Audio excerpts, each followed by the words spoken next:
Welcome into Phil's Tax Hacks and Other Retirement Facts with CPA and personal financial specialist, Phil Putney. Now let's get rolling with today's show. Hey everybody, welcome into Phil's Tax Hacks and Other Retirement Facts with Phil Putney and myself here to talk investing, finance, and retirement, and little questions you must ask your financial advisor. The year's winding down, so maybe you're thinking about shopping for a new financial professional in the new year. Not if you're working with Phil, of course. Never want to do that. That's right. But maybe you're looking for a new financial advisor.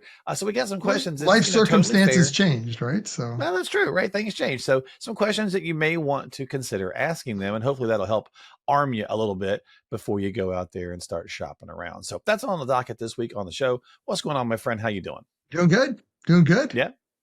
Got some Christmas cards over there, I see. All ready for the Christmas holiday. Absolutely. Yeah. Got a few of them. Got the office all decked out. My wife does a phenomenal job with decorating the Christmas tree and getting us all ready. So you're like, not in here. Keep it low key. That's right. Right. Not in a room in my office. Well, we've got that in the lobby. So that's true. There you go. There you go. Well, let's get into some questions we can, kind of toss out for folks to think about here as they're thinking about shopping around.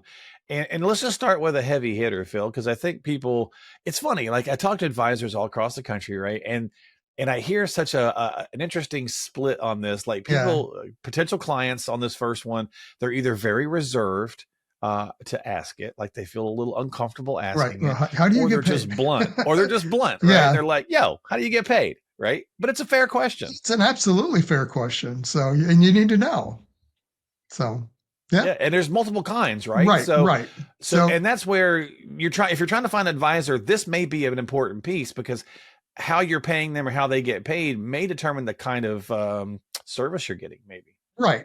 Yeah. So there's really kind of think of it almost like two extremes. I mean, on the one end, there is a fee-only advisor, and that is just like it says, they only get paid through some kind of fee. So whether that's a flat fee arrangement, some kind of an assets under management fee, but it's some specific fee structure. And that's different than transactional. Right. So there's no transactional. They're not getting paid any kind of commission, and that's kind of their, I don't want to say claim to fame, but that is their stance is, hey, we don't get paid any commission. So there's no bias to us on what we place into your portfolio, your investment strategy, because it's all the same from a fee standpoint. And absolutely correct. And nothing wrong with fee only advisors. Yeah. So you just say, hey, build me a plan. And they say, sure, it's $500. There you go. Right. So it could be that. It could be, it's $500, some fee specifically for the plan. Could be a monthly fee. There's a lot of subscription type services where you pay them X amount per month. If they're then managing investments, it could be an assets under management fee. So depending on the amount of investments being managed, then there's a certain percentage fee. My only concern with the fee-only advisor is that in the insurance world, so life insurance, annuities, long-term care, any insurance, typically the only way to get that is through commission. They're commission-based products. Now, that being said, that whole industry is starting to change very, very slowly. I mean, it's like the Titanic, right? It does not move quickly. You can't turn on a dime. So they're starting to come around, especially from the annuity standpoint, where there are some fee-based annuities now. So it doesn't have a commission built into it. Gotcha. But that's my only concern with somebody being just a fee-only advisor. Is that if it's that and it's what you're looking for, then fine. Right. But at least you're armed with it, right? Right. So just understand kind of their pros and cons and how they work. Yeah. So, and I think most advice, and here's how I kind of see it anyway, and as the kind of consumer advocate, if you will, is that I think most people, if you're looking for a true retirement planner, again, a retirement planner, that you're going to be working with someone who's probably going to be doing something under the asset side, right? Where they're getting, so the better that you're doing and the better they're doing kind of situation, right? Whereas maybe growth, brokers, things of that nature is going to be more transactional, going to maybe be more fee-based, or even advisors who just build a plan or like an attorney, right? Like, here's the trust, see ya. Kind of thing. But I think a lot of financial professionals like yourself are having relationships where this is an ongoing thing. Absolutely. You're getting it's almost like being on retainer. So that's where then kind of the next step between the two is going to be a fee, what they call fee based. And that's what I am, a fee based advisor. So from the investment management standpoint, financial planning, that's a fee base, right? It's similar to the fee only process. The only difference, I'm not a fee only because I do also have an insurance license. So I can offer annuities, life insurance, long-term care, et cetera, for my clients if it's appropriate for them. So for because of that, I cannot claim to be a quote unquote fee only. Fee only advisors don't represent any of those products or companies, and they say, well, you need to talk to an outside person to do that. So all of a sudden you don't have one person kind of overseeing the overall plan. And usually fee only advisors will maybe have relationships that they refer to, and there might be still some oversight, but Right. so I mean that's the difference. And then on the other end of it is going to be the commission based, right? So in the securities type world, it's all commissions, right? Every time it's all transactional. Every time Yeah, it's your something gets broker, sold, right? it's the broker, right? Yeah. So those are the Yeah. guys that are, usually calling to say, hey, there's this greatest whatever, next company because that's how they get paid. Yeah. So Sure. they're very transactional based. Not to say there's anything wrong with that. Maybe that's what you're looking for. So it really comes down to figuring out your scenario and what fits for you. Yeah. And that's the whole point, Right. right? So when Yep. you're shopping for an advisor, say, how do you get paid so that you can kind of see, because that's going to also lead into some other questions like our expectations question here in a Right. minute. Because if they're only transactional and then you're like, hey, I never hear from my guy or gal unless they want to sell me something. Well, that's why, That's who they are, right? it's who they are. And I mean, So, if you're very involved in your own investment philosophy and strategy, and you just need somebody to place the trade, well, then that's a mhm, broker, right? And anymore, I mean, most people can do that on their own, anyways. So that commission based broker, so to speak, if you're just looking for the transaction, isn't as valuable. Usually, I mean, they provide insight and things beyond, make recommendations. So that's why somebody might still go that direction, but yeah, it's really just understanding how they get paid. Nothing wrong with any of them. They have a place, but just understand how they get paid that, and and feel comfortable asking the right, question, and right, it's nothing wrong with it. So this one's a little weird sounding, but you might say, well, what's your typical client look like, right? So and again, that sounds weird in today's day and age, but basically you just kind of say it, do you only work with people that are retired, or do you work with pre-retirees? right, Do you have an age bracket? Not that they're trying to be ageist in this, but they may. And this will make sense in a minute when we talk about philosophy. right. But again, like, what does your typical client look like? Do you have a minimum? Some advisors will only work for folks if they've got 1 million or 2 million or 5 million. Yeah. So I mean, our typical client, and again, this will come up as we get into some of these other questions, but because of our philosophy, strategies, this is who fits that best, right? So it's typically going to be somebody in and nearing retirement. So that leads to, say, age 50 plus.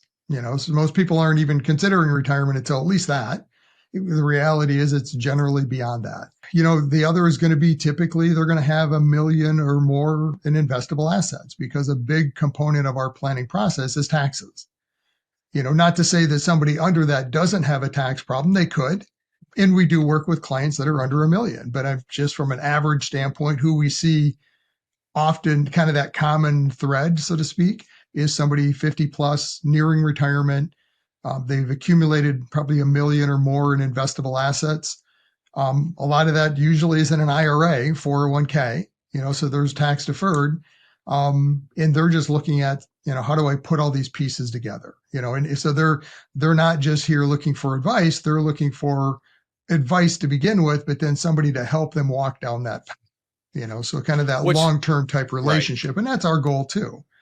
Yeah. So Which circles back to the style of pay, because correct, again, you're kind of like almost like on a retainer kind of thing. correct. All right, so let's talk about the philosophy then. So, what is your investment philosophy? So, again, a fair question. If you go in and say, "Hey, what's your investment style, or what's your, financial planning style, however you want to word that," and they're like, "We're all about growth, baby. Let's go," and you're thinking, oh, "I really want more protection." Well, then that could be a sign for you. Yeah, so I mean, with that in mind of who our average or typical client is, we're more protection orientated, right? So it's not we don't use just straight index funds, because somebody buying an index fund, nothing wrong with them. Again, it comes back to understanding what they are, where they fit, but you've got to be comfortable with riding the index, both the ups and the downs. So most of our clients, they're at the later part of that stage of saving for retirement. So they've accumulated their money, not that they don't need to grow it. They still have to keep up with inflation long term, but they're not at that stage willing to take a big gamble.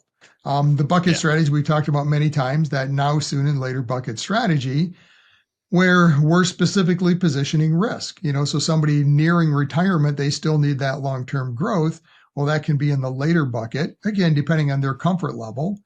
But now that risk is positioned in such a way that it's not going to harm them as they're taking distributions. Soon bucket, that's going to be a more conservative investment strategy, because that's where you have the biggest risk from that sequence of returns as you're taking distributions. And that all plays into the philosophy conversation. Absolutely. And I suppose this is kind of like a subset of that, kind of like part A or part B or whatever.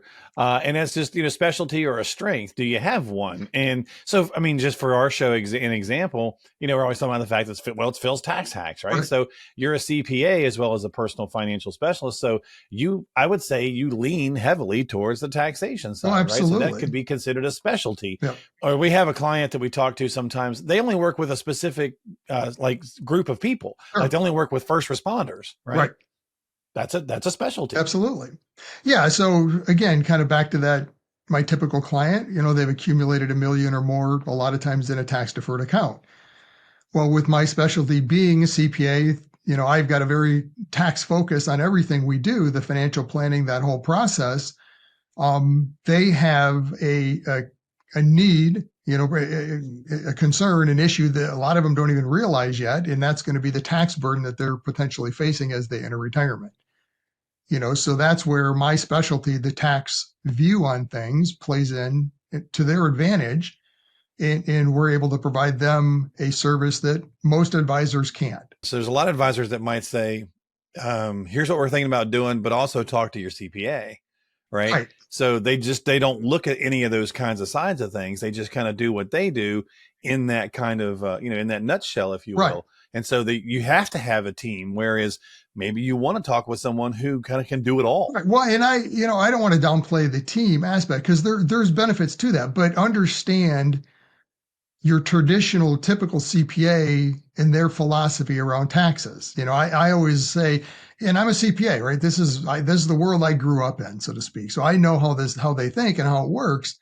But a typical CPA, I refer to them, and again, not to be derogatory, but it's like a horse with blinders on, right? So the world that it's revisionist. The world that they live in is last year, this year, next. That's it. Yeah.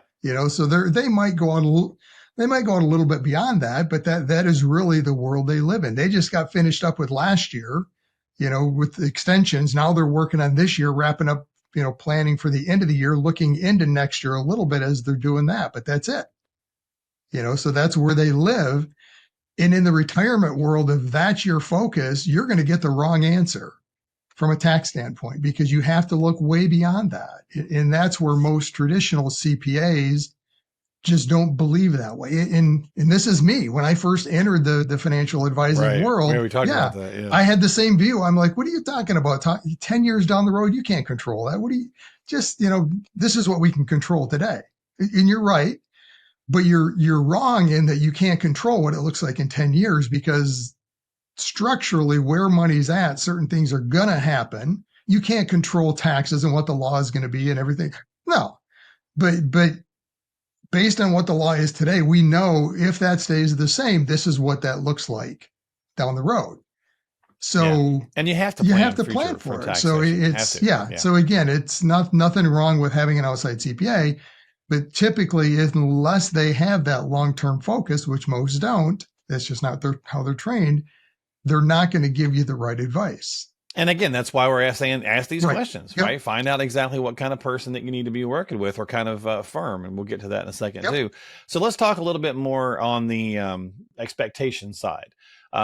Simple question. How much contact do you have with your clients, right? So if you go in and set the expectations early, it's going to help stave off some problems I mentioned earlier in the show. Or somebody will say, I only hear from my guy or gal when they want Right. something. When they want to right? sell me Well, something. maybe Right. maybe they're transactional. That could be the first Sure. piece, which also might be why you don't hear from them, Right. right? Until they do. But also, even if you're working with someone who you are having a relationship with, in still set those expectations. Is it once a Right. year? Is it twice a year? What does that look like? And I imagine it's probably more early on in retirement and building the plan, but then it probably does change over time. Absolutely. So, I mean, the early stages of it is very involved. There's 3, 4 meetings. I always tell the client as we're going into this, it really depends on them. My goal in that process as we're building the plan out together, and that's the key, is it's together. I'm not just developing a plan and saying, here it is. It's a discussion and a process as we go through. That's back to that fee only person. They built the plan and said, here it is, right? You're not doing Yeah, that. my goal in that process is to show them pros and cons on all these different decisions they're making: Social Security, pensions, Roth conversions, and the tax side of it, all these different aspects and things that they have to look at as they put the plan together, so that at the end of the day, they made an informed decision. So very involved up front. And then in the maintenance phase, so to speak, the ongoing process, it's still going to be 2, 3 meetings a year. It really depends on the client. At least a couple of times a year, and we've just gone through this process with all our clients that we're doing Roth conversions on, doing the year-end planning around Roth conversions. This is our plan. What does this year look like? What's the conversion amount? Let's get it implemented. Yeah, and that expectation field, it's obviously easy if you're nowhere near the office, Correct. right? But if you're close to the advisor that you're thinking about seeing, and you want to, ask yourself that question, like, do I feel better with the face-to-face? Do I want to shake this person's hand? Or am I fine with the digital, right? So again, all questions to ask. And we can do both ways, and we do. So really, a lot of our clients start out, most of our clients actually start out face-to-face. Just because, again, it's a big decision, and there's not much, or there's things you can't pick up on in the digital and the Zoom, right? I mean, it is what it is. Nothing wrong with it. It's a great tool.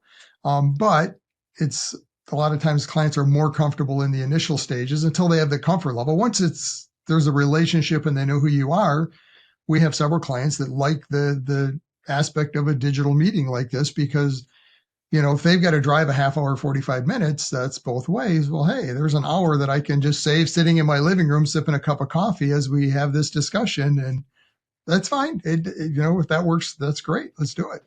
And then they can use it against you and say, hey, my financial guy doesn't think I should waste. That's right.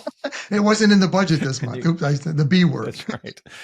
That's right. And then you can have the fun game of wondering, are they wearing? That's right. Don't stand up. Because I have shorts on right now, but no, I'm kidding. All right. So additional resources, right? Another fair question. And again, like when I'm mentioning these things, these are things to maybe ask the potential advisor you're shopping for, but it's also things to ask yourself, right? Like I was just saying, how much contact do you? Well, how much contact do I want to have with them, right? So it's a two-way street on that. Additional educational resources. I think most advisors, everybody can kind of see that most advisors have a pretty good smattering of stuff, right? They have stuff on their website, videos. Podcast is another form of that. Some do lunch and learns, and you do educational classes. So we do educational classes. I mean, that's how typically we get in front of our clients, is providing that education to those that are in and nearing retirement with the questions around Social Security, taxes, Medicare. I mean, those are kind of the big 3 topics that most individuals starting to look at retirement have. But beyond that, the podcast, I mean, this is a big source of education for our clients and, just people that have attended classes or following us. I love educating. I think it's key. And I always tell people in my class, look, as you're entering retirement, there's a lot of things that you may not be aware of that you have to make decisions on. And you better go in with an understanding, at least, of pros and cons as you make those decisions. Not just, well, my buddy at work said this, or, I had an uncle, he seems to be doing really good, so I'm going to do what he did. That might be the right decision, but it may not be in your scenario because you're different than everyone else. So exactly. Those, and then just wrapping up a book. So that should be out after the first of the year. So first book, that's been an interesting process. So nice. Yeah, we'll have to start talking more about that. We'll start doing more on that on the podcast, and we'll even put little blips in here on the show for it. All right, so I got 2 left. We can kind of probably wrap them up into one, really, I suppose. And just kind of cover it. But it's the concept of, and to me, this is this goes back to what kind of firm are you looking for? So boutique, maybe mid-sized or a bigger firm, right? So the question is, who do I talk to in the case of an emergency? That's one. And the sub-question is, am I working with you? Right. So I see you on the podcast. Am I actually working with you, or do I get a junior advisor or something like that? Well, I think picking the size of the firm is going to play into that a little bit, because you're only one person. There's only so much time in a day. Right. So a small boutique firm, you're probably going to be working with that person a bit more than a bigger firm where, they've got 15 advisors on staff and they have to service a whole lot of people. Yeah, so we're a smaller boutique type firm. I mean, it's myself, my son-in-law Brandon, and then we've got an assistant, Aaron. So this is who you get, so you're working typically with me. Brandon's very involved in the process. He does the Medicare side of the business for our clients and helping them with all those decisions. But he's also securities licensed, and is working more towards this side of the business, the investment, the financial planning. He's got the licenses for it, and actually he does all the legwork behind the scenes in the financial planning process. So he knows exactly the process and what we're doing and our philosophy, as we're building these plans out. So he's the one, after we have the discussion, he goes back and puts all the numbers together to make it work so we can have that next discussion. So you're going to be working. And so if you're out sick, so if I'm out sick, Brandon steps in and he knows, what the plan was developed and how it was developed and what's based on. He has the licenses and everything needed to step in and do whatever I'm doing in the event that I'm not here. So. And, I think people are funny. Like, most of us are fine with that, and we realize that. But every once in a while, right, you kind of get a little wild hair or something, and you're like, no, I got to talk to the guy, But you even think about your mechanic, right? It's like you go in and you see your favorite, mechanic, and you're like, hey, Tony, my car's messed up, blah, blah, blah, blah, blah. And you've been talking to Tony for years, but the odds are that he has one of his other mechanics. He has one of his other guys working on the car when you leave, right? Kind of thing. And he's overseeing and he's going and double checking and all that kind of stuff. And it's the same kind of thing in tons of businesses. So I get it. A question to ask yourself is, do I want the boutique? But keep in mind, with the boutique thing, it also, if they're busy, it may be a little harder to get somebody right immediately on the phone. Whereas if they've got 25 people in the office servicing calls, you may get a response back a little faster. Although you may feel more like a number over there and you feel more like a person over here. It depends on what you're looking for. Right. Yeah. Right. Exactly. Yeah. So again, that's the whole point of the podcast this week, was just questions to ask your advisor, really, and yourself, if you're in the market to shop around for one. And so if you need some help and you are in the Michigan area and you'd like to talk with Phil face to face, we can do Zoom. But you can do Zoom if you're not in the Michigan area too. So either way you want to do it, just reach out to him. And if you got some questions, you should always check with a qualified pro, as I say each and every week, because you need to do that. Make sure you talk with someone specifically about your situation before you just wholesale willy-nilly jump into something. And Phil can help, of course, at philstaxhacks.com. That's philstaxhacks.com. Don't forget to hit the subscribe heart button thingy, whatever, on YouTube and Apple and Spotify and all that good jazz. And we will see you next time right here on Phil's Tax Hacks and Other Retirement Facts. Phil? Investment advisory services offered through AFS Wealth Management. The content of this program is provided for informational purposes only and is not a solicitation or recommendation of any investment strategy. Investments and/or investment strategies involve risk, including the possible loss of principal. There is no assurance that any investment strategy will achieve its objectives.